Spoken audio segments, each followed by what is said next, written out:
shut off just as I was going to fucking... What's up, Joes? And welcome to a special SwapCast episode of After the Bell and the Full Heel Podcast recap. Jeff Shanahan and Rafael Chaidez back with you, live on YouTube. What is going on, Full Heel Podcast Army? Let me tell you something, brother, and Average Joe's Army. When the mega powers get together, brother, who knows where we're going to end up? The stratosphere, the ionosphere. Riding on the red and yellow Harleys. Yep, we're gonna ride through this on our fucking red and yellow Harleys, brother, all the way through. Woo! Woo! We're live on YouTube. For the Average Joes, I didn't post it on the page. I wish I should have. I posted it on Full Heel Podcast page. Should have posted it on the other one. I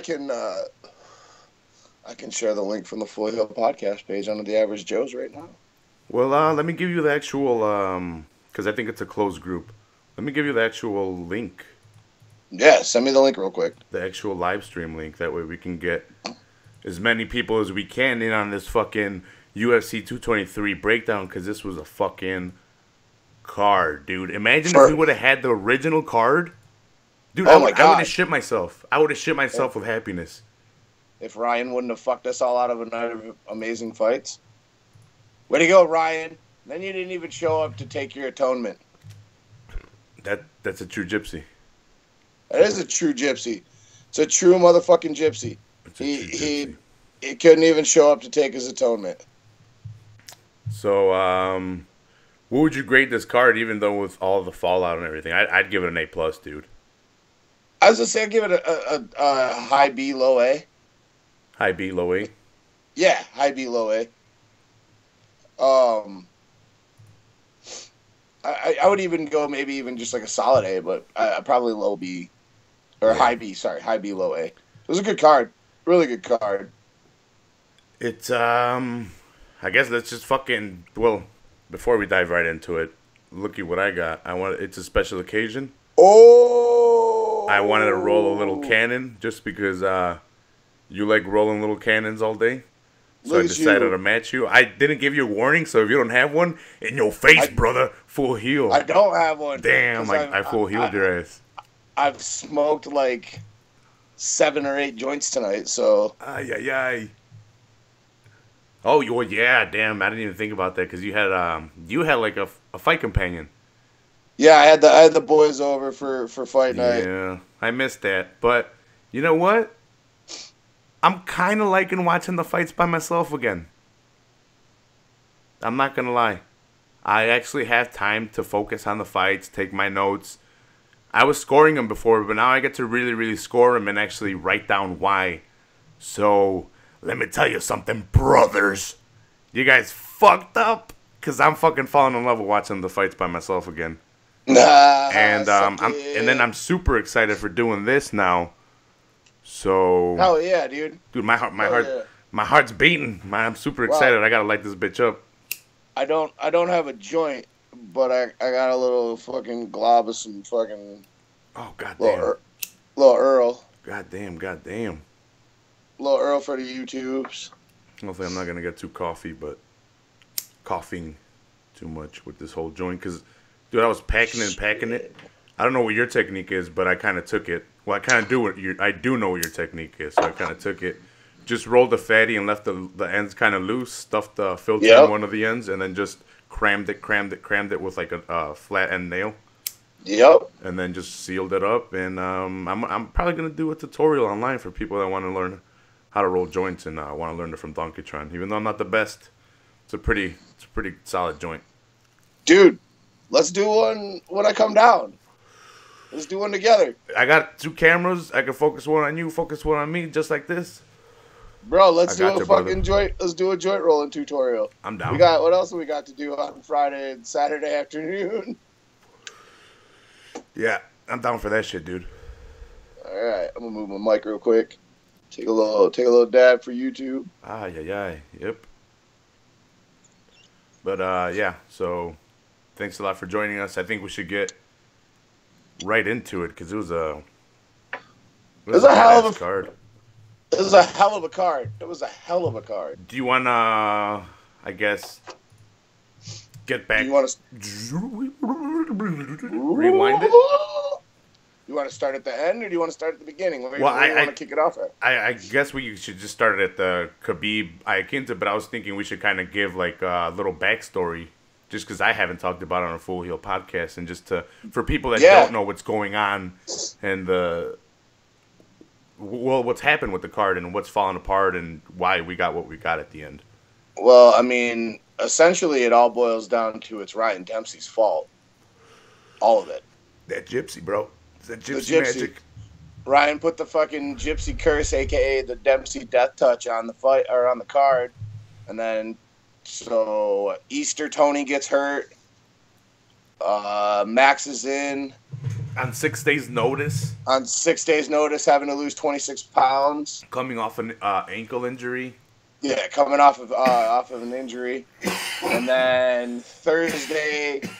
Well, I guess Tuesday you get the dust up with Khabib and Artem, which sparks off Thursday's fucking melee where Conor and 20 of his boys crashed the Barclays Center and tried to get to the bus that Khabib was on. Conor through the dolly through the window, shattering it, and glass cutting. Yeah, he cuts up Chiesa. Did you hear that the glass actually went into Ray Borg's eyes? Yeah, and he got lacerations? Yep. On his cornea or some crazy shit? Yeah. So glass in his eye, Chiesa gets cut in the head, both off the card. Artem gets tossed from the card because of his involvement. So when it comes down to it, we lost Khabib Tony, Khabib Holloway. Then we lose Chiesa Perez. Then we lose Felder Moreno. Al because Al moves up. And then we lose Borg Moreno because of the Conor incident again. Then we lose Artem versus Bruce Leroy. We lose that one because he gets pulled. So just like a shitstorm of events for 223. Well, and then we're leaving out that originally the fight was offered to Anthony Pettis, but allegedly Pettis wanted more money than the UFC was willing to offer him, so he said no. Should have just taken it. Should have just taken it. You're right. Should have just taken it. And you know, big ups to Iaquinta for doing it, and even bigger respect, in my opinion, to Khabib to being down to fight whoever. And mad respect to fucking joint. Mad respect to Al for putting on the performance. Well, yeah, he got beat up, but you know it was gonna happen. I thought it was gonna be a finish right away. He showed some things though. I mean, he was able to stuff some takedowns. Yeah. It kind of left the question mark. Again, it kind of left a bigger opening now that we're kind of like, oh shit, like what happens if Tony didn't blow out his fucking knee? What happens if Tony was in there? Because Al was able to get up. He just wasn't able to stop the initial takedown itself. But how much can you attribute that to not really knowing your opponent? If he doesn't know Al's tendencies as far as the way he circles, you know, things that would cue up often to take a shot. Do you think Khabib really trains that a lot? I don't think he necessarily goes off of that. Like right away he shot and Al kind of stuffed it right away. The second shot, he got away from it and he grabbed the ankle. They weren't really set up at all. He was just more going for the grab. I think you formulate a game plan when you know your opponent and you spend a good portion of your training camp training for them, or even more than 24 hours, 20 some odd hours, 28 hours, 30 hours, whatever it was, before the fight. Like, I don't know. I think some of that makes a little bit of a difference because you learn tendencies of people, and you learn in Al's case, which way he's going to circle, and how, watching his footwork and knowing if he crosses his feet when he's circling, that's the time you take the shot, when his feet are crossed, because he's off balance. or when he's going to try out. You know, just different things that you learn about tendencies. I mean, I'm not taking anything away from Al stopping the takedowns and stuff. Mm-hmm. Like, that was great. But I just wonder how much, because I mean, Khabib was just, like you said, he was just diving in for takedowns. It wasn't, because like I think he was just powering through them at first and kind of. But that's not his normal thing, though. I mean, he sets them up a lot more. It's not just wild diving out from nowhere trying to get single legs. I think those setups came more from him being able to get it to the cage and him grappling on the cage, and it's more of a steady stream. I don't think Al was letting necessarily that happen, him getting against the cage. And I get you those tendencies, but I think necessarily Khabib just comes in to wrestle heavy. He knows he's not going to knock you out, but he knows his striking is good enough to defend himself, but to get in there and penetrate and get through the distances that he needs in order to grapple. But that's what I mean about knowing your opponent's tendencies, as far as their footwork and stuff goes. Not even for striking and countering, but for him to set up these takedowns. No, I get you, but I just don't think that plays a lot of role into what Khabib brings to the table. I think his is just, I'm going to come in there and wrestle. And I get you, though, like he probably did look at those tendencies, but I don't think those would have made much of a factor, like him looking at tape. I think it was just him coming in, going for the takedown, like he would have done against Tony. Yeah, but he's spent a shit ton of time training for Tony. They're supposed to fight 4 times. So, I mean, how many hours of training camp and preparation and stuff like that has he spent on game planning for Tony? Just like Tony has done for game planning for Khabib. I think the more interesting thing would have been how much Al would have done better with a more improved game plan, like a more time to improve his game plan. Because we know what Khabib was going to do. It was all about. But we know what Al was going to do too. Well, not necessarily. When you have such a power heavy guy in wrestling, you kind of have to adjust your style to be like shit, like fuck it. But he's a power shot guy. Like that's what his striking is. He's not a precision guy. He's fucking power and speed.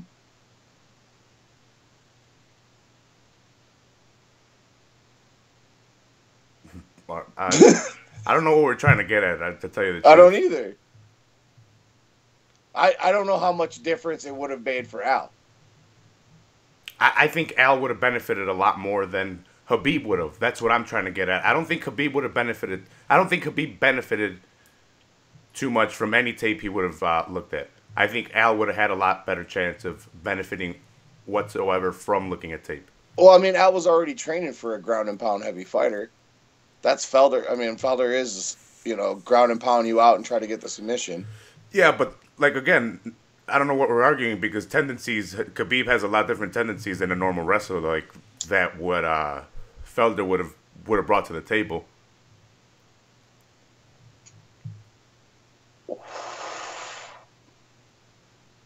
I don't know. I don't think their tendencies are a huge amount of. I mean, they do have different takedown setups and stuff like that. But I'm saying though, like Al was training already for a guy that has a similar style as Khabib, where Khabib was training first for a guy who has great boxing and great jiu-jitsu, but isn't a power striker like Al, and then he switched to a completely different style with Max. I think it was. I don't know. I don't even know where I'm going with this because I'm really stoned. Yeah, I don't know either. I just think Al would have benefited more from more time than Khabib would have benefited from the more time given to have this fight.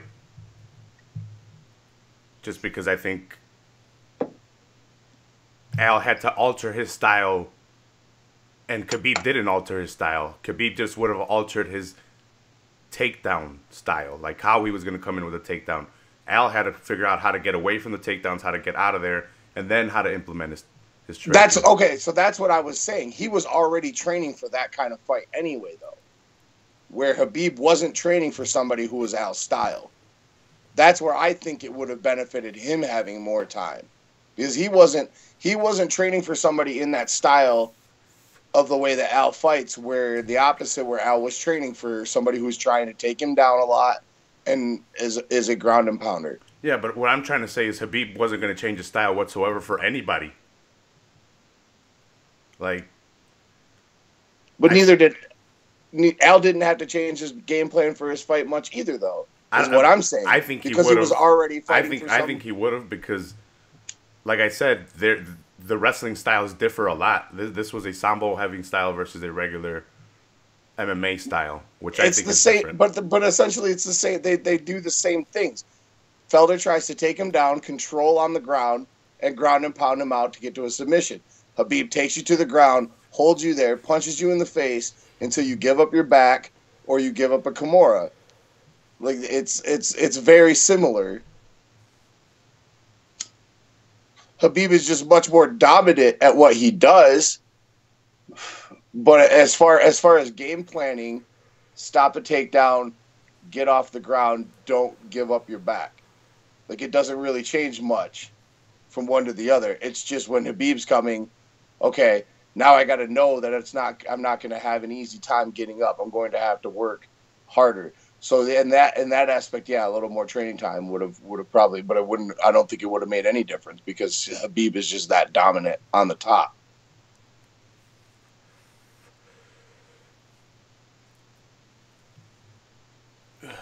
I'm still confused, Jeff. I don't know where we're going with this. I don't either.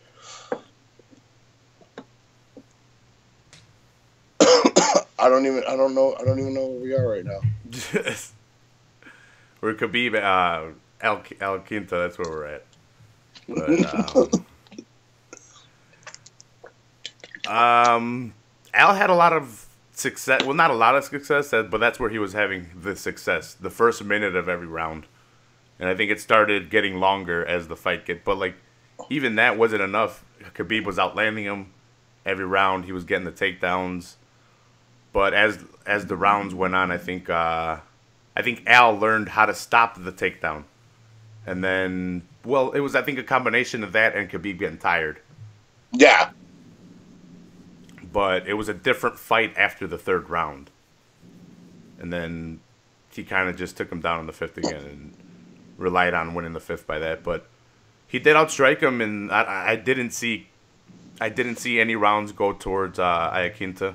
He did look stronger after the third, so in the fourth and the fifth, because he was stuffing a lot more of the takedowns and he was landing a lot more punches, but still getting outstruck by Khabib. Right. He had some good shots, and like you said, being able to show that he can stop the takedowns and tire Khabib out that way by making him work harder to try to get them. But it just, no matter what he did, it wasn't enough. Khabib was still outstriking him and eventually found the way to get him to the ground. Yeah, it was always inevitable. Oh, yeah.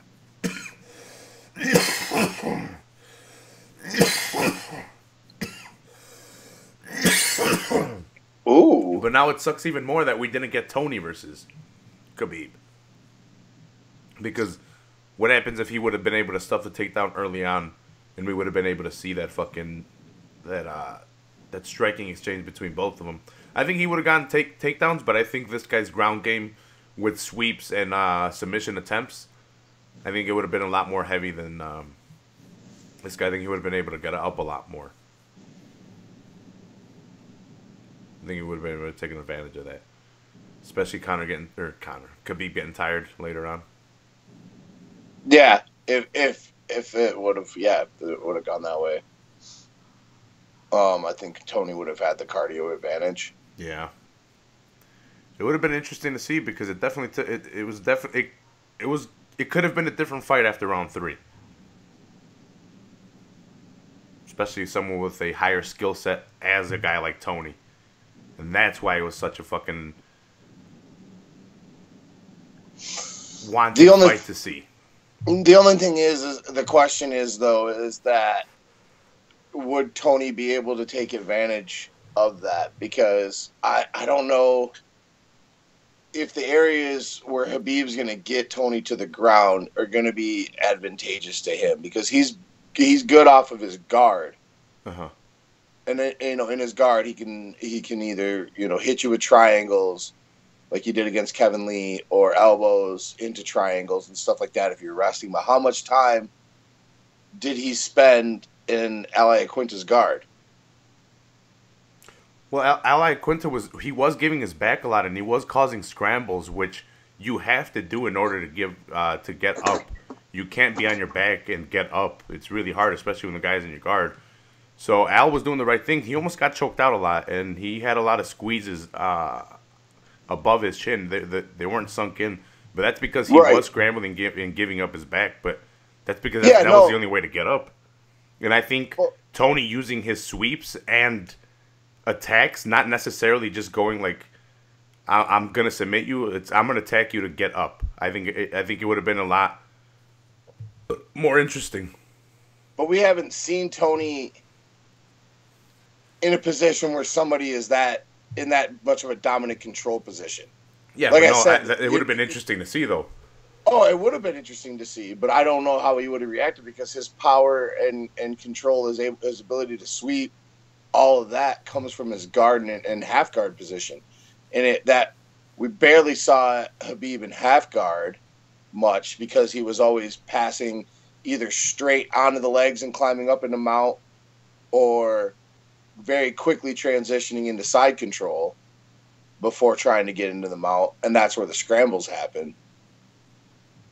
I just wonder if you eliminate yourself from that power position of Tony's on the bottom, where either because the two biggest places for him is in the front headlock series where he can get his darces or whatever his front headlock chokes, or out of his guard. I don't know. I think Khabib has shown time and time again that if he gets you onto the ground like that, it's going to be very hard for you to not give up your back. No, I agree, but I think Tony's going to use that. I think he knows that you have to give up your back in order to get up. I think he's going to play around, and if he can't get the submission, I think he's going to work on getting up, and I think he'll do a better job than Iaquinta. I think he has a better skill set. That's why I'm interested in seeing that fight. Like, that fight has to be made. I don't think there's any other fight. Well, there's Khabib and Conor. Well, Conor's got to figure out his legal shit. Yeah, but they got till September. Russia's not till September. And Khabib's already talking about not fighting until November, so like I brought up, it's not going to be anytime soon because he's got Ramadan coming up. Mm-hmm. So that's almost a good solid month where he's not going to train or anything. Then he's got to get back into fight shape. Who knows how long Tony's going to be out for? Yeah, with that blown out knee. Well, I think that's the fight that's going to be made. I think Tony recovers from the blown out knee. This guy comes back from Ramadan. Because it's not completely detached. So I think now with the stem cell rejuvenation bullshit. I thought it was completely. I think they say it's like hanging on by a sliver. Oh, because everything I had heard was they were saying that it was completely detached from the bone. Okay, well I don't know. You might be right. But that was like Monday, so that was before he got his. Oh, okay. Well, I think I heard it from Eddie Bravo. I'm not sure. From when he was on Joe Rogan. That's what I heard. That's when he said it was like completely gone. Because that's why they wouldn't let him fight. Tony, I think, was on the MMA Hour too. I don't know exactly where I heard it, but he was on the MMA Hour. But I could be wrong. I smoke a lot of pot. But if it is attached by a sliver and they can do stem cell, I think it'll be faster than having to go in there and actually, I don't know, give him a new one from a fucking cadaver or take one out from his ankle, put it up there. I don't know if they would, shit. Because the LCL and the I don't know how that works. I don't. Well, the LCL generally it regenerates on its own. Or something like that, as long as it's not completely torn from the bone. It's like the same thing with the, I think it's the MCL, can regenerate and fix itself without surgery. Like the ACL and the PCL meniscus, when they tear, you gotta get surgery. But I don't know what they do with I don't know what the surgical procedure is if the LCL tears from the bone. But if he's got to have surgery, if he can't do stem cell therapy, then yeah, it's gonna be a while before he's even going to be able to start training or, going back to normal walking. Yeah. But then if you're trying to do Russia in September, is Khabib and Tony going to sell? Do you care about selling? Do I care about selling? No, but I'm not in the fight business. I'm not in debt $4 billion. Yeah, but that fight needs to be made, and if they're gonna keep doing this with Conor, then they're saying it's all right for him to keep doing the bullshit that he's doing. They need to punish him. They need to make Khabib versus Tony, and you need to put your animosity aside for Tony too. It has nothing to do with animosity, bro. Hey, that fight needs to be made. I'm not saying Conor needs to be punished by the legal system and by the UFC and suspended for a lengthy amount of time. These guys need to be champion. Let it sting a little bit, and then let him come back eventually. I'm not saying kick him out forever. But you're not sitting in the position of being in debt $4 billion and not having hardly any gross over the last almost 2 complete years because your biggest star hasn't fought. And you've only had what, $2 million pay-per-view buys? Well, yeah, no, you're 100% right. I'm sitting from my end where I want that fight. I don't care. I'm speaking about on their part because they're the ones that are making these fights. They'll eventually get their money, but they're not. They're looking to make a big payday. If they're going to Russia, I get you. They're looking to make a huge payday. Huge payday. And what's the bigger payday? Tony and Khabib, the fight that's fallen apart 4 times. And there's 0 guarantees it's going to happen. To be honest, I think you test out Tony and Khabib first, and then you see what the market is. And then, because Conor and Khabib's going to sell out. Let's see how much star this guy has. So what do you need to try to make this fight again to test the market if it has already fallen apart 4 times? Get your cash cow, make your money, then you can go play with Tony and Khabib. No, I'd rather have Conor punished for what he's doing. I'm telling you, if the UFC does not make a precedent right now, you're saying whatever Conor McGregor does is okay. He runs the UFC. He already has Conor McGregor Promotions. We already know he runs the UFC. Everybody knows that. They know that. He knows that. By trying to punish him outside of what the athletic commissions do, you're just hurting yourself and you're hurting your business. And for them, it's about money, man. I think you're looking at the short race right here, though. How long are you going to keep putting your chips into Conor McGregor's pot? As much as he keeps making you money. That's the factual part of it. The purist about MMA and me aside, looking at it from the business perspective of it, it's as much as his fucking brand lines your pockets with money. That's what it's about, because they're $4 billion in debt. And I think you're sinking your ship by giving him the fight. He already has Conor McGregor Promotions, and you're going to tell him it's all right to keep doing what you're doing. Then you're going to have to give him stake in the UFC, and then the UFC's done. That's it. Are they? I mean, did Golden Boy Promotions kill boxing? Well, according to you, we only have one cash cow, so they have to put all their eggs in that basket. And he's taking off. What happens exactly? One cash what happens when he takes off? Because he's taking off. Coming back. Because they're telling him you can take off whenever the fuck you want by giving him this power. What do you do? Do you kick him out of the UFC? Do you get rid of him? Bellator snatches him up the next day, or Vince McMahon takes him, which is your other competition. No, like I said, you punish him. And if he leaves, he leaves. Fuck it. You have other guys that can fight. But not other. It's not about who can fight. It's about who can make you money. No, I understand that. They're not making me money, Jeff. But they're more worried about. No, I understand that. I don't care about fights. that. I really don't care about that. And that's fine. I understand that. I understand you're playing devil's advocate, but like they don't care. They want to make money. Yeah, but guess what happens? You're gonna make your money, and then you lose your core base. I'm gonna stop buying these fights. I'll go over to Bellator.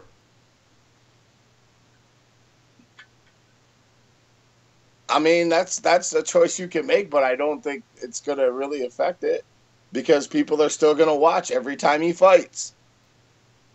And in continuing to build off of him, they keep making new stars.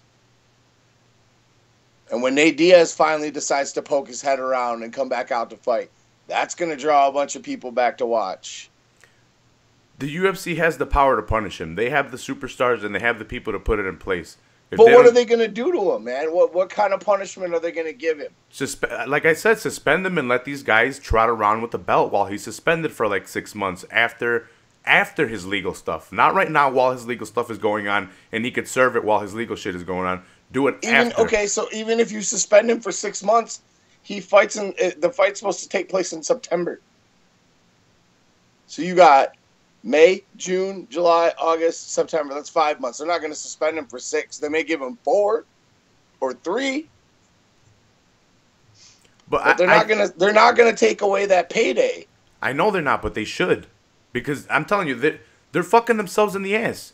They already fucked themselves in the ass by doing nothing to Jon Jones. At that point, you can't fucking stand by Jon Jones after all of his bullshit and then try to set a precedent with Conor McGregor. You fucked up as an organization. I got a counter. The Jon Jones shit happened half and half. You have now this happening under this new company. The new company is pretty much established. They have to set a precedent now. And I know their precedent is money, but you can't have Conor take over the company. It's their company. It's too late. Conor already took over that company. He prints the money for the UFC. It's too late. And like I said, if you didn't set a precedent with punishing Jon Jones, Conor McGregor is not going to be the dude they're going to start that with. It sucks, but it's factual. It's not going to be the dude. And if they do, it's going to be a slap on the wrist suspension to go along with all of his legal. They already stripped him. He doesn't have a title anymore. Khabib's got the championship. Now it's about Conor serving his penance and coming back to fight for his title. And then you get to sell the story of the redemption and the comeback and fucking coming for his belt. Khabib fighting in his home country. And it just sells 1 million+ pay-per-views. Plus the fucking whatever hundreds and hundreds of $1,000s they're going to get in the gate in Russia. I'm not saying anything about that. I'm saying I think he needs to be punished because ultimately they're letting him take over and over and over, and they're saying it doesn't matter. Even if they do suspend him, though, it's not going to be anything lengthy. It's going to be a slap on the wrist. Jeff, we already have top-notch fighters jumping over to Bellator. Do you think fighters are going to be all right with getting cut in the face, potentially losing eyesight because they let this guy take over? Yeah, because they're going to get a nice fat lawsuit check. And how long before they jump over? Yeah, they're going to get paid, and then they jump over after a year or two? And it's going to keep happening. How many more fighters are going to look towards Bellator because they're giving money and they don't have people taking over there? I don't know, man. There's plenty of people that the grass isn't greener on Bellator's side either, so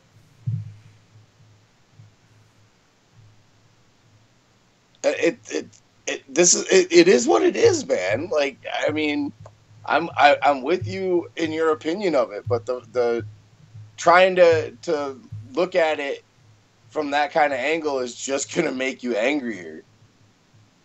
I just try to accept that the business is what it is now. I don't know. You're coming at me hard today, brother. I don't know what's going on today. I'm not coming at you in any way. Coming at me hard today, Jeff. I'm not coming at you hard. No, because I get it. I get your devil's advocate point, but I don't care. This is what I want to see, and I'm gonna eventually. I'll jump over to Bellator, and I don't. And we're getting that consensus. But Bellator's as big of a circus. Why? Because they're putting on fights that are old guys fighting. I'll see old guys fighting. It's nostalgic. I watched the WWE, dude. I fucking watch Hulk Hogan face fucking Sting. I don't care. Like I'll watch that shit. But the thing is, it's a fight. You're a pro wrestling fan who's coming down on Conor McGregor's antics. Yeah, because this is real life. I'm not disagreeing with you, but seems like they're not going to do anything to him. No, I know that. I know that, but they should. I'm saying they should. All I'm saying is they should. I'm not saying they are. I'm saying they should. But it's not going to happen. He's not going to be the one they start a precedent with. Because, again, money makes the fucking world go round. It's not with Conor, then with who? If you don't do it with Conor, then you can't do it with anybody. Because, like I said, if you do it with Conor, then it shows everyone. Like I said, no. What have you been saying, Jeff? What have you been saying in your job? Know your worth. Right. And that motherfucker knows his worth. Yeah, Conor knows his worth. What happens when all your fighters start moving over to fucking Bellator and you don't have a card to put on besides Conor McGregor and that's all? Conor McGregor versus somebody else. I mean, let's not pretend like the entire fucking roster is going to jump ship to Bellator. But that's never going to happen. Dude, little by little, if he's already cut dudes in the face, like he's putting people in danger, dude. And the UFC's going to let it happen. And they're going to keep letting it happen. That's why I'm saying they need to put this precedent. You don't think Michael Chiesa, besides their lawsuit money, you don't think Michael Chiesa and Ray Borg are going to get sorted out by the UFC? You don't think that they're going to fucking throw some cash in their pocket for what happened? I'm not saying they're not, but I'm not saying exactly. It's not right. So they're gonna get overly compensated for losing out in the fight, the money they would have lost, plus a fat lawsuit check. And being blind's fine. Well, potentially, he could have gone blind. True. But okay, so Ray Borg quits. The 125-pound division's hanging on by a fucking thread anyway. But I'm saying more and more fighters are going to start looking at this if you let him get away with this. Or more and more fighters are going to look at it like, damn, I need to start fucking producing and making money like that so that I can do whatever the fuck I want.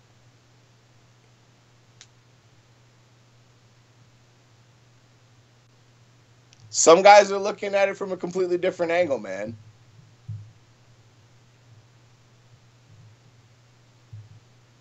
Because the thing is, to the UFC, if you're not producing money for them, yeah, but you know what I say to those guys, Jeff? Fuck you. That's what I say to those guys. Okay. I don't know what you want me to do with that. Yeah, I don't know. I'm just giving you my opinion. You're giving me someone else's opinion. What do you want me to do? Like, I'm just giving you my thoughts. You're coming at me. I'm just playing devil's advocate here. You're yelling at me like I'm the UFC brass. Well, you're coming at me as a UFC brass cocksucker. What do you want me to do? I'm not. I'm not coming at you. I am just presenting a different point of view. The UFC's point of view. Well? You're coming at me. See? You cocksucker. I'm not coming at you because you're screaming fuck you at me. Well, no, because apparently that's not your point of view. I'm saying that to whoever's point of view that was. Apparently it's not your point of view. So if it is point of view, fuck you. All right? But even in my presentation of somebody else's point of view, All right. I haven't said fuck you to you. You're being a little aggressive, man. You got a little Dempsey in you. No, I don't know. I think I don't know either. It's just because you don't usually come at me with this devil's advocate. I always play devil's advocate. It's what I've always done. I don't know. I've been doing this devil's advocate bit on this show from its inception. I don't know. Inception. This is the first time maybe you've had such a strong opinion on the opposing view. But I always play devil's advocate.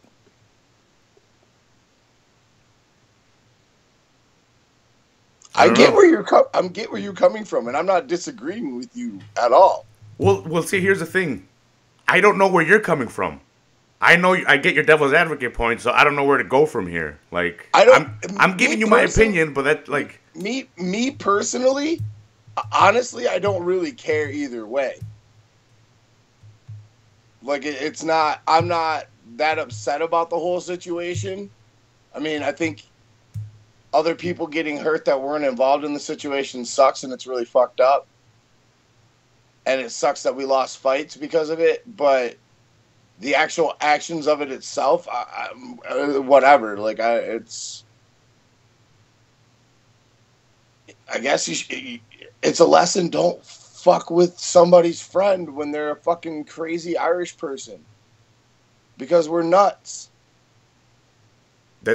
That's not the lesson. The lesson is you should be punished for breaking the law, and you should be punished for doing it at work. What about Khabib's involvement in it? Like, everyone's fucking going at Conor about it, but Khabib started the whole situation between him and Artem. Between him and Artem, going, where's Conor? That's a whole different situation. When you and a group of your friends circle up on one dude and then start talking a bunch of shit, trying to start shit, and then asking where's Conor,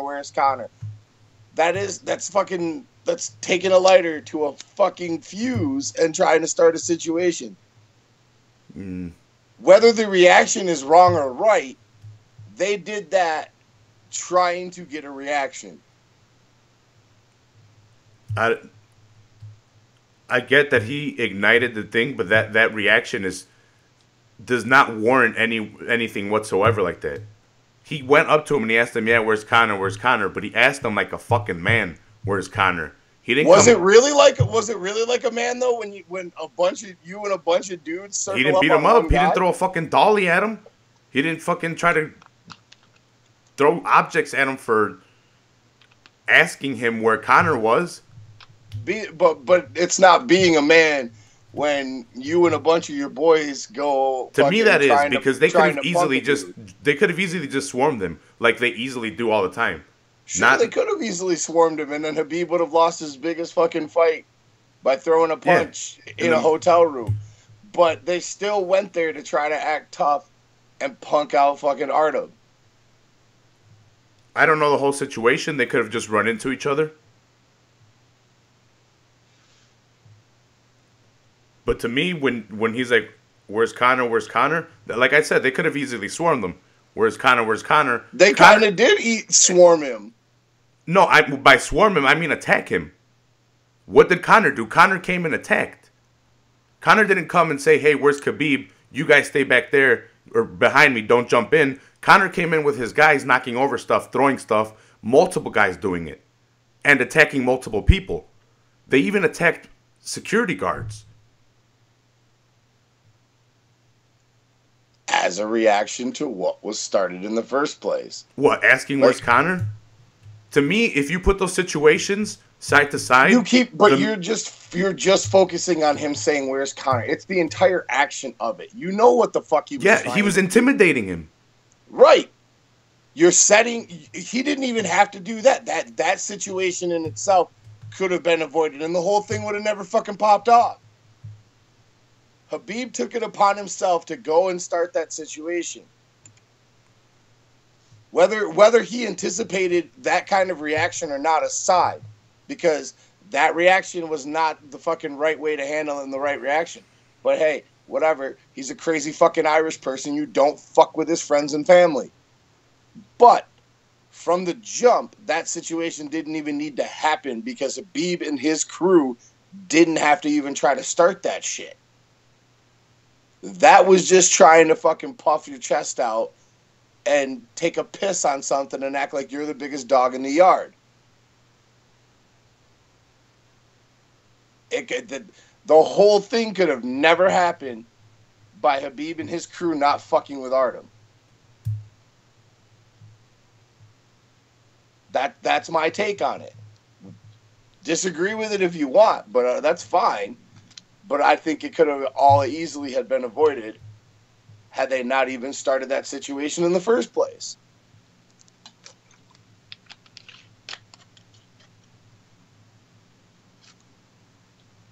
Okay, cool.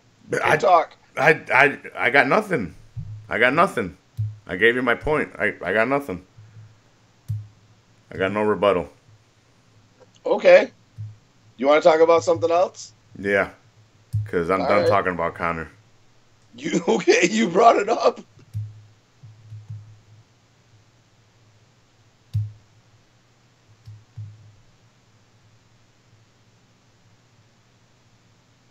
Co-main event. All right. Co-main event. Rose versus Joanna. What you think about that one? I thought it was a good fight by Rose. She dominated early. Joanna came back in the early or the third and a good part of the fourth, and then I thought, towards the end of the fight or the end of the fourth, Rose started turning it on more, and I think that's where some of the judges gave her another round on the scorecard, because I had it scored 3-2 personally, but because there was like what was it? I was trying to remember what the score was, but it was like 49 something. I don't remember the actual scores because I write down mine, but I had it. Let's see. I only gave one round to Joanna. It might have been the fourth. Yeah, it was the fourth. Was it the fourth? See, I would have if I was going to give her only one, I would have given her the third. See, she ended it strong, but I think that's where Rose got tired and she came out tired the second round, and Joanna came out strong the third round. Sorry, fourth round. I just thought she did more to her in the third as far as starting to establish her control again, and with the damage with the leg kicks and stuff. Where I thought Rose was ending stronger in the fourth, and then going back into the fifth. And obviously, she took the fifth, but it was a great fight. No, it was definitely an awesome fight. Joanna definitely came in respecting her power a lot more than in the first fight. I mean, I give a lot of credit to Joanna to be able to overcome her early frustrations with not being able to execute her game plan. Well, no, not Joanna. Rose was slipping a lot. She was coming in and she was really resetting herself a lot. Not a lot better, but really well. She was coming in, landing like 1, 2, 3 strikes, and then exiting very well, but then coming in very well again. She was resetting her striking very well, her distance. She knew how to measure herself very well, and she wasn't letting Joanna get comfortable at all trying to land her strikes. Using a lot of slips. Mm-hmm. Yeah. A lot of angling off. She just had Joanna thinking a lot. And they were both kicking the shit out of each other's legs. Joanna especially. I mean, Rose's entire leg was, on both sides, was redder than fuck. Well, I think that's what affected her in the third and fourth round was the leg kicks. Definitely, it slowed her movement down. She wasn't able to slip the punches as well. And that's where Joanna was able to start taking advantage of it. Joanna was she was able to catch her now. She was able to she was actually able to time her now because she wasn't able to slip out all the way. Her fucking movement was limited. So Joanna was able to take I could see where they gave her the third. After looking at the comp box, I think she outstruck her third and fourth.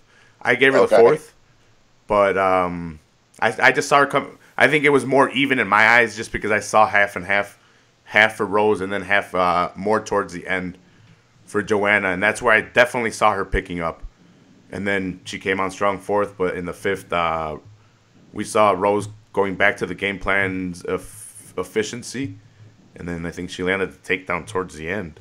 Yeah. Well, she really was still unable to slip, but she was just, instead of waiting and then trying to counter and catching her with a couple things and slipping out, she just started trying to go at Joanna in the fifth. Was taking the fight to her a little bit more and she closed her eye up really good with that left hook, so it made it easier for her to catch her with those left hands. And I don't know if it looked like it to you, but to us it looked like she flattened her nose out pretty good. She was definitely catching her a lot on that nose. And yeah, her nose looked broken. She got a big schnauzer on her, so I wouldn't invite her to any cocaine parties, but she was definitely getting it flattened out. Yeah. But awesome fight, man. It was definitely an awesome fight. I don't know how I would grade it on the card, man, just because I think we had better fights down towards the lower end of the card. Well, not lower end of the card, just under this. Yeah. Under this card, I think we kind of dropped down. I think we hit our peak at Zabit, and I think we kind of came down from there. It kind of fell down off of there. Even in the main event, even though Khabib was so dominant, but it just wasn't as exciting as the Rose one, as the Zabit one, and I forget which other one. I think there was a finish right before that. I think Kattar. No, Kattar didn't get finished, but I think it was a pretty good fight from what I remember. Gruetzemacher and Lauzon. Oh, Gruetzemacher, Lauzon. Okay, yeah, Gruetzemacher got... Gruetzemacher. Yeah, he closed Lauzon's eye, and they fucking called the fight. Yeah, but he was putting it on him. But anything else on Rose and Joanna? I got nothing else. I just thought it was an awesome fight. Awesome performance by Rose. I'm interested to see now Rose and Jessica and Andrade. Oh, the takedowns, right? That's the question. I think Rose would be all right. She's got really good takedown defense, and she's good on the ground. That's where she wants to be. Yeah. I mean, her striking has improved a ton, and she's gotten way more confidence in it over the years, but she's always been good on the ground. Gonna be good to see. Renato Moicano looked really good. Actually, yeah, that one was the one right before it. The Moicano one. Moicano Kattar. Yeah. Moicano using the leg kicks very effectively. I think we saw a lot of leg kicks used in the whole card very effectively. He stopped Kattar from coming forward, which was Kattar's game plan. I don't know if he was trying to get it to the floor as much, but he only attempted 2 takedowns due to the fact that Moicano was moving very well and using the leg kick. Yeah, Moicano was kicking the shit out of his legs. Yeah. Good fight. But like I said, this was a good fight, but after the Zabit when it kind of started going down, and yeah, it's kind of hard after a fight like Zabit and Bochniak. Bochniak. People were booing the Kattar Moicano one because of the Zabit Bochniak one. I mean, the way that Bochniak wouldn't die, especially in the end when he was coming on strong. Zabit's got to work on his cardio. So he was dead. Yeah, by the end of the fight. But that could have been a factor because Bochniak was such a fucking beast. Just he would not get finished. Right. Yeah, he wouldn't go down. But Zabit called out Yair. Oh, Yair. I love Yair, so I do not want to see that due to the fact that I do not want to see Yair get his ass beat. But that would be a badass fight, actually. That would be a fun fight. Make it happen. I mean, it's a bad fight for... I mean, it could be potentially a bad fight for Yair, for sure. I lean that way, too. Well, especially with Mark Henry being Zabit's coach. Yeah. And Frankie Edgar picking apart Yair. Mm-hmm. And Zabit seems to be very, very well-rounded, even in the ground game. Like, takedown department. So. Oh yeah, Sambo, man. Yeah. It's fucking Dagestanis, man. Yeah, and then we had Joe Lauzon versus Chris Gruetzemacher. Gruetzemacher. Gruetzemacher. Thanks for the help there. I got you, brother. Joe looked really strong at the beginning of the fight. He looked very strong. He came on very strong, trying to finish it right away. Just couldn't do it. So, I think we both went sour on Chris just because we didn't know who he was and we liked Lauzon. Right. We made our picks initially, but Gruetzemacher came out to Greta Van Fleet. Yeah, I called it as soon as it started. I was like sitting in the room with everybody, and I was like, "Yo, this is Greta Van Fleet." Yeah, dude, I was taking notes. I was taking notes, and I hear it, and I'm like, oh, they're playing it in the arena. That's awesome. And I was taking notes and shit, and then I look up, and I'm like, holy shit, that's his walkout song. That's fucking awesome. So I'm like, I tweeted, I'm like, mad props to this motherfucker for. I saw it. Yeah. I liked it on Facebook.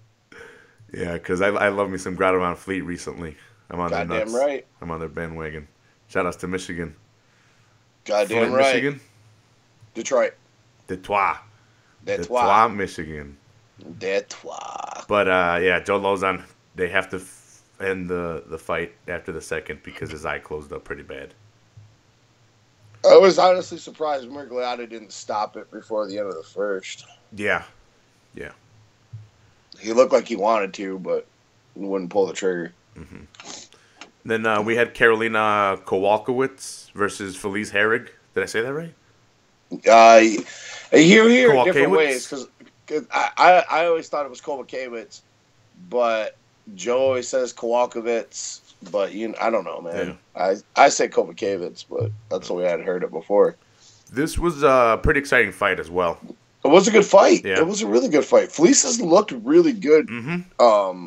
Recently since she pulled her shit together and to be honest, I think she had her shit together in this fight. I just think Karolina knew what to do to stop it. She's like, you're going to come in for this clinch game and you're going to try to take me down.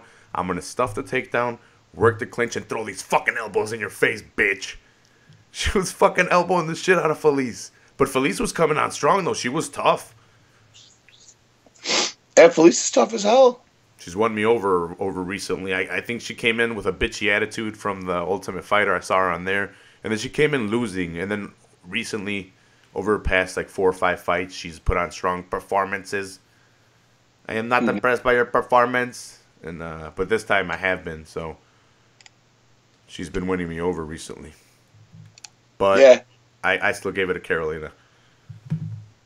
Yeah, me too. Karolina looked good tonight. Yeah. Ashlee Evans-Smith picked up the win over Beck Rawlings. Not the best fight, but Evans-Smith. I liked it. Yeah, not the best fight on the card, but I think they put on a we Ashlee Evans-Smith just didn't pour it on when I think she could have. I think that's why we're kind of because I think we knew she had opportunities to finish it or to pour it on and to try to stop her, and she didn't. Yeah. But a lot of output. I mean, 337 fucking punches thrown. Yeah. Jesus Christ. And Beck kind of just waited back and kind of counter. She was a smaller fighter and she kind of got bullied. That's what I was going to say. I mean, Ashlee Evans-Smith is a big 125er. She's cutting down from 135, where Beck's coming up from 115. So, but I think Ashlee's better off at 125. She's able to use her size a little bit more, and she looked comfortable. Takedowns. Yeah, she's definitely comfortable. Yeah, she didn't look sucked in. She had a little bit of give in her body. She wasn't completely tight. So I think she was fighting comfortable at 125. Yeah, not so heavy. I agree. And then, do we have any more fights? Yeah, Clark, Devin Clark. Yeah, Clark got just pretty much wrestle-fucked Mike Rodriguez. I think he did what he had to do. I don't know if you saw. Yeah, you had to see it. But I missed the first round of the fight. Okay. Because I ran to go grab that giant-ass pizza. Mm-hmm. Rodriguez hit like a Mack truck. Every time he hit, it was boom. So I think Devin Clark had no choice but to grapple him. and take it to the ground or try to get it to. Well, he did get it to the ground a bunch, and he's 7 of 11. Yeah, 7-11, brother. Get some fucking Slurpees. Well, if you see that fucking USA Wrestler logo on somebody, that you're getting taken down. Yeah, okay. It's on his calf, right? Yeah, he's got that big ass USA Wrestling logo on his calf. Do they all get it on their calf? Some guys get it like up on their shoulder. Weidman has it on his back, right on the shoulder. Yeah, Weidman has it on his shoulder. Tony's got one somewhere. I mean, most guys have it. If they have tattoos that were wrestlers, they have it. At least in college and shit. I think Bones had one. Or has one. John Bones Jones? Yeah. All right. Somewhere. Well, that was the last fight, right? Dunham and OAM. Oh, we skipped that one, right? Yeah. We totally skipped it. So that was the finish. Was that the only finish? No, there was other stoppages because of this guy's eye. Yeah, because of Joe. But that was the only other stoppage. Mm-hmm. But this one was a real stoppage where Dunham took some knees to the body, and you called the win. But I think we were both thinking differently. I think I was like, I think he's going to be able to stop the submission. You're like, nah, he's going to submit him. Yeah. Olivier is like, fuck you both. I'm going for this shit real quick. Dude, knees to the fucking liver. Yeah. Shut Dunham down. Yeah, and then he just hit him in the face with the knee. Like so. Night. Do you remember Lasso Whitebo from Mad TV? I break your back on my knee like so. I love me some old school Mad TV. I do too. Fucking Stewart. Yeah. Look what I can do. Yeah. Besides all the fuck ups on this card and all the losses on the card, in all, which are all Ryan's fault. Yeah, that Gypsy Ryan. That goddamn Gypsy. I think that's why we're kind of at it today. We needed to take out our anger on somebody, and you know what? Yeah. What better place than Full Heel Podcast, brother? I've been waiting to take my anger out on Ryan, and he's bailed on me twice now. Yeah, well, it's a SwapCast, but on YouTube it's going to say Full Heel Podcast on there. We know. We all know. Yeah. It's Ryan's fault. Ryan didn't show up to let me yell at him because he did all this shit to these cards. Well, thanks for letting me get it out. You know. Yeah, no problem. Thanks for coming at me all aggressive. I still love you, Jeff. I still love you too, brother. It just took a few minutes of awkward silence. Yeah, I had to stop because I was too heated. I'm like, I'm done. I can't keep going. I gotta stop. I gotta stop the gears. I couldn't slow them down. I'm like, they were too much. And I'm like, you know what? Just jam them real quick. But then we got right back on track with Joanna and Rose. That's right. I just needed to stop. I'm glad it didn't continue. Because I'm like, I see your devil's advocate point, but fuck that point, because he needs to be punished. But that's it, you know. Yeah, they're not gonna do it, but you know. Again. Yeah. But awesome first SwapCast for UFC 223 for Average Joes and Full Heel Podcast. I'm glad we did this. I'm excited to do more of these after the fights. Yeah, we got another fight next week. Yeah, we got another fight next week, so I'm going to do my homework for that. And I'm going to hang out with my nephews tomorrow, hit up Meatheads, have a badass time with my family. Any final thoughts, Jeff? Nah, I'm going to fucking play Far Cry. And Well, I don't know if you want to talk. I'm trying to end it because, you know, you're an hour ahead of me. I can keep going if you want to keep going, but I know you want to play some Far Cry too, and I'll probably get some gaming in. But any final thoughts? Nah, I got nothing. For you Full Heel Podcast listeners, come on over and check out the Average Joes. Yeah, check them out. I'm on there every Tuesday and Thursday. I'll share it more. We argue a whole lot less. Yeah, we argue a whole lot less today. You know, I think this is like our first real argument. Yeah. Usually it's me and Ryan. Me and Ryan fight. That's what we do. We always fight. Our first fucking after the bell was McGregor and Mayweather, and Ryan was drunk, and we ended up getting into a fight about something. Like I was trying, it was kind of a similar situation. I'm just trying to play devil's advocate, and he's not trying to hear it. Yeah, I'm like, Jeff, I'm not trying to hear this devil's advocate shit right now. I'm not digging McGregor. They might get rid of the spicy chicken sandwich, and then I'm fucked. They'll never get rid of the spicy chicken sandwich. That better become a fucking menu staple now. It should be that's what I'm saying. Yeah. My final thoughts: hang out with your family a lot more. I'm hanging out with my nephews tomorrow, checking out a burger spot that I used to work at in Champaign that has pretty good burgers. Are you going to Champaign? No, they have one here, so I'm gonna check it out here. They opened up like towards Champaign, and they've been moving up. So I think it was Bloomington, and they've been moving towards like more this way and trying to expand more. And like they got a couple spots in Chicago. They did it when I first was there. I think they had just been open for a year, and it was quite popular because it's a good burger spot, and they got variety. That's their only thing. Oh yeah. So hang out with your family. Go do something with them. Marvel Avengers is coming out soon. So, damn right it is. Yeah, go watch it with them. April 26th. Yeah, April 26th. I'll see it before I come see you. Yeah, you're going to see it that Thursday, you bastard. You better not ruin it. I won't ruin it. Yeah. I'm going to give you a bunch of fake spoilers. You're not going to Ryan it for me? No, I'm not going to Ryan it for you. I'll never Ryan it for anybody. That's terrible. All right, so how are we going to end this? I don't know how we're going to end this. Who wins it? Well, I mean, I was going to start playing the music and well, actually, it doesn't matter. Once we say we end it, I can just stop it. So, okay. You started it. Should I end it? Sure. All right. For Jeff from the Average Joe's MMA Show, I'm Rafael Chaitis from the Full Heel Podcast. Thanks a lot for joining us. Peace out.